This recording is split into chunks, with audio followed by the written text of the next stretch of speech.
Although Joe Biden is leading in virtually every single poll, it's clear that in poll after poll after poll, Bernie Sanders is the most trusted candidate on healthcare, the economy, immigration, and climate change. The heart of the party is with Bernie Sanders, but there is one issue that people do not agree on, and that issue is electability. And they say Joe Biden is the most electable. And people are afraid of Donald Trump to the extent that they'll vote for Joe Biden, who they don't like and they don't agree with, and that doesn't ignite their passion over Sanders because they're told by conventional wisdom and the media that we need a more moderate centrist candidate to beat Trump. This is giving Donald Trump so much power. We are basically allowing Donald Trump to choose the Democratic nominee.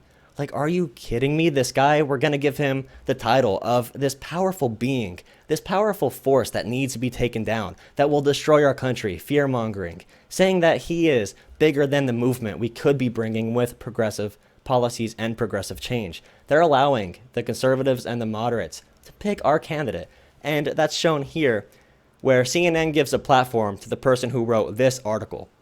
The article is called, "I Am a Republican, and I hope the Democrats pick a candidate I can vote for." And I'm going to write the sequel. "I am a Democrat, and I hope the Democrats pick a candidate I can vote for." So the vote blue no matter who community can come attack me. But she came on CNN, and I just want to show you what she says and talk about it a little bit. It comes as a lifelong Republican who served under George W. Bush and Barack Obama, says she is open to supporting a Democrat for the first time in her life for president. Writing in the Washington Post, "I am a Republican who has never voted for a Democrat in a presidential election, but I share Democrats' concern that our system is rigged to favor the wealthy and powerful over working families." Out front now, Sheila Bair, the former chair of the FDIC. Sheila, it's great to talk to you again. And as you say, you are a lifelong Republican. You've never voted for a Democrat for president, but you want to this election. So why can't you... Okay, in the comments right now, guess who she is going to say her two favorite candidates are. Support President Trump. Well, I think the personal behavior issues just kill it for me. With the Billy Bush video, I was gone. And I don't disagree with all of his policies. I think he's done some really helpful things. Student debt is an issue I care about a lot. His education department has provided a lot more transparency about student debt and outcomes by program at university. Very more transparent in screwing over Americans. There are like barely any people getting their student debt relieved, by the way. I can think of several things where I think apparently she's not very issue-based and she doesn't know what she's talking about. Some people I've worked with in the regulatory community. So it's not all bad, but the personal behavior is a problem for me. I think the trade policy has been ill-advised. I think it's hurt our economy. Donald Trump is mean. Are a bad way to go about he says mean trade words. Policy. Immigration is another area of concern. The list goes on. So yes, and then just the behavior. I want someone who will not embarrass our country. And she just said that she agrees with every policy, but she doesn't like Donald Trump's temperament, by the way. Behavior's been erratic, and I think we need more from our president. So yes, I'm definitely looking for an alternative. Okay, so you're looking for an alternative, but you're not set for sure that you would vote for a Democrat. So of the Democrats who are there, of the Democrats who could win the nomination. Guess. Please guess down below. Which would you vote for, Sheila? So I think the two that I mentioned in my op-ed, Elizabeth Warren and Joe Biden. I think what I'm looking for is someone who's experienced and has a proven ability to get things done, but also has a commitment to fundamental reform. Fundamental reform. I do think our system reform is rigged. I don't think this administration has done much about it. The tax bill probably made it worse, not better. Did make it worse, not better. So those are the two, I think, in terms of their background and experiences. They have proven accomplishments. I've worked with both of them in the past. Elizabeth Warren, I've worked with for years on financial reform issues during the crisis as a senator. Joe Biden, I actually knew from the 1980s when I worked on the Senate Judiciary Committee for Bob Dole, and he was a junior member then of the Senate Judiciary Committee. He was very good on civil rights issues and an effective legislator. So I have respect for both of them, and I think Elizabeth is probably less incremental than Joe Biden, and I think that is one of her strengths, because I do think we need fundamental reform. So you would vote for one of them. I know you wouldn't for Sanders, it appears, and you also of Pete Buttigieg when your op-ed. Well, I want to just quote what you said about Pete Buttigieg. Sure. "I like Buttigieg and would be happy to endorse him 20 years from now after he has proved himself. Today, however, he is not ready. And I have a sickening fear that much of his impressive fundraising is driven by the moneyed interests who profit from the current system and think his lack of experience will lead to a preservation of the status quo. Oh, yeah. Joe Biden will tear down the system and restructure it for the people. Although Barack Obama, who Joe Biden was VP for, was the Democratic candidate to receive the most Wall Street contributions in the history of politics in the United States.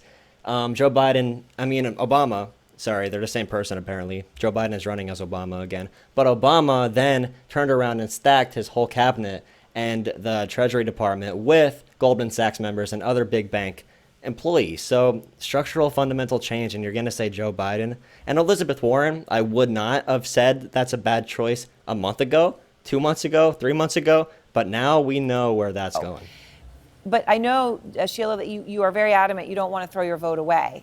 You voted Libertarian last time. So if it's Trump versus You don't want to throw Buttigieg or Trump versus Bernie That would Sanders. be a very difficult one. I mean, I think for Sanders it's kind of a different situation. But I think Buttigieg is I just want not big ready. fundamental And I do change. fear that a lot of So the you know, money to get that, I want more of the same. he's getting a lot of Wall Street money in particular. It is. I don't because- like Wall Street money. I'm a populist. I want fundamental change. Therefore, oh, great. Thank you, update. Therefore, Bernie Sanders is evil. The status quo is working for them.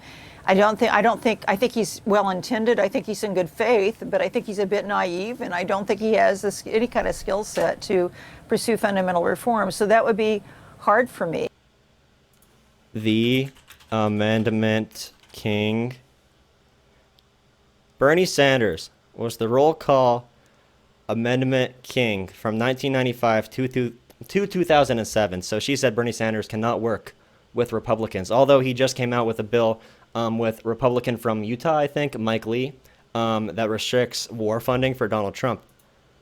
That's just one example. Mr. Sanders and is working a with little John McCain different. on the veteran his bill. policies and are, many other things. I don't agree with them, a lot of them. Policies but are, also I it's don't just agree in with terms them. of he has more Senate experience, but he's not particularly been influential in the Senate.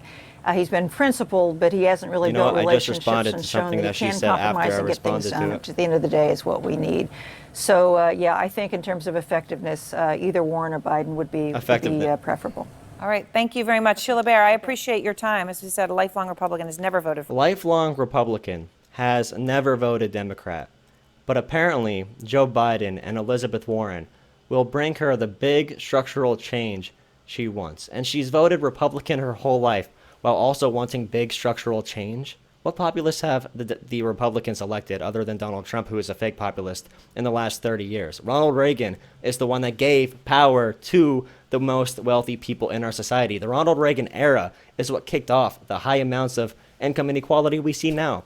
And this whole theory overall with CNN showing us a Republican telling us who we should vote for so that we could beg for a moderate Republican's vote, hopefully, that they'll hopefully give to us. It's trying to distract us from the idea, from the facts, that we have 108 million people in our country that don't vote at all. Like, we have a low turnout country. So if we go into an election with any type of political science scope, any type of tactics in the past, any type of data, it would make sense for us in such a divisive country where people are so split. You either love Donald Trump or hate Donald Trump. Only 10% of people are in the middle. It should be a competition on who could get their base out more. But instead, they're trying to tell us that we need to pick who a Republican would vote for, as if that would be the best choice for us.